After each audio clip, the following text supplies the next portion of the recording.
मैं स्वामी चक्रपाणी जी का रुख कर लेती हूँ, अध्यक्ष हैं हिंदू महासभा के। स्वामी जी, बहुत स्वागत आपका एबीपी न्यूज में।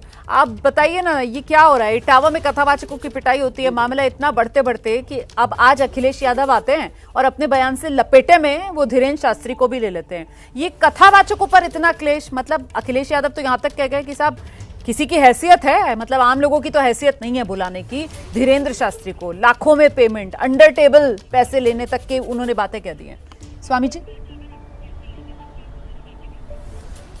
रोमाना जी, देखिए इटावा में जिन लोगों ने चोटी काटा, चोटी काटने का तो हर व्यक्ति ने निंदा किया, वो बहुत घृणित घटना थी। उसकी जितनी भर्त्सना की जाए कम है, क्योंकि मुगलों ने चोटी काटा, असुरों ने चोटी काटा, किसी का भी चोटी काटने का अधिकार नहीं है। दूसरी बात आई पंडित धीरेन्द्र शास्त्री जी का। देखो, धीरेन्द्र शास्त्री जी अगर मोटी रकम लेते हैं तो भाई वही कैंसर हॉस्पिटल भी बनवाते हैं। अभी माननीय प्रधानमंत्री जी जाके उद्घाटन किए। इतने कम आय में कोई बताइए ना कि कोई नेता जो है कैंसर हॉस्पिटल अभी तक बनवाया है समाजवादी पार्टी का। सवाल इस बात को समझना होगा, मोटी रकम की बात नहीं है। अगर कोई धर्म गुरुओं के पास धन होता है तो वो समाज के लिए करता है। और एक बार जब कोई कथा करता है, धीरेन्द्र शास्त्री जी करते हैं, तो लाखों करोड़ों लोग सुनते हैं। तो क्या चाहते कि लाखों लोग कथा कराते रहे भाई? तो एक आदमी अगर कथा कराता है और उसको अगर 50 लाख करोड़ जो भी देता है, हम तो चाहते हैं हर धर्म गुरुओं को। अभी राजकुमार शास्त्री जी कह रहे थे कि मैं इसलिए इस बात की निंदा करता हूं, हम तो शास्त्री जी, स्वामी चक्रपाणी पहले अपनी बात खत्म कर ले, फिर आपके पास ही आऊंगी, फिर आप जवाब दे दीजिएगा। पहले स्वामी चक्रपाणी को सुन लीजिए आराम से, मैं आ रही हूँ आपके पास ही आऊंगी फिर। जी स्वामी जी आइए। शास्त्री जी, मैं तो आपकी पक्ष की बात कर रहा हूं कि आपको भी करोड़ों दे।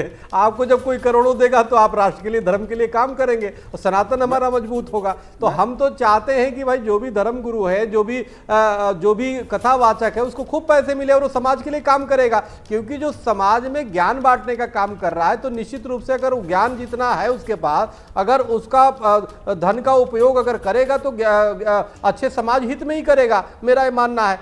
अपराधियों के पास पैसे होने से अपेक्षा है कि हमारे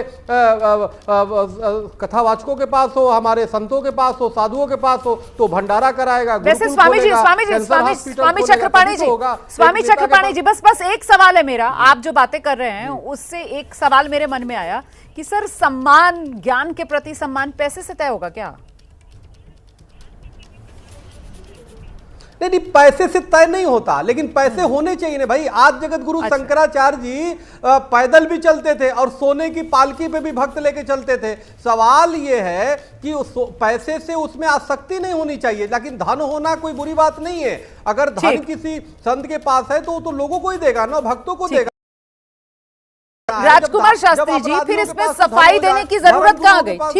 ठीक है स्वामी चक्रपाणी जी, आपने अपनी बात पूरी कर ली ना। अब मैं राजकुमार शास्त्री जी के पास आ रही हूँ। राजकुमार शास्त्री जी, अब आप मुझे बताइए, फिर इसमें सफाई जो आप कह रहे हैं कि साहब धीरेन्द्र शास्त्री को सामने आना चाहिए, धीरेन्द्र शास्त्री को सफाई देनी चाहिए। भाई क्यों देनी चाहिए धीरेन्द्र शास्त्री को सफाई? अगर उनको धन मिल भी रहा है, अगर कथा वो सुना रहे हैं और उसके लिए कोई उनका सम्मान कर रहा है, अपनी श्रद्धा से उनको पैसे दे भी रहा है, और वो तो उस पैसे का अच्छे काम के लिए इस्तेमाल कर रहे हैं, समाज सेवा कर रहे हैं, वो तो सिर्फ एक माध्यम बने हुए हैं। जो पैसा मिल रहा है उनको समाज सेवा में लगा रहे हैं, तो फिर इस पर क्यों आपत्ति होनी चाहिए? फिर क्यों उंगली उठानी चाहिए धीरेन्द्र शास्त्री पर? राजकुमार शास्त्री जी। रोमाना जी, देखिए, स्वामी जी बहुत सम्मानित हैं, संत महासभा के अध्यक्ष हैं, और स्वामी जी के ऊपर एक धर्म की जिम्मेदारी है, और स्वामी जी उस धर्म की जिम्मेदारी को निभा रहे हैं। चक्रपाणी जी का मैं बहुत सम्मान करता हूं, लेकिन आपने जो प्रश्न किया है उसके दो उत्तर हैं। एक तो कथा यह है कि मैं कथा करने आपके घर आ रहा हूं या आप समाज में करवाइए।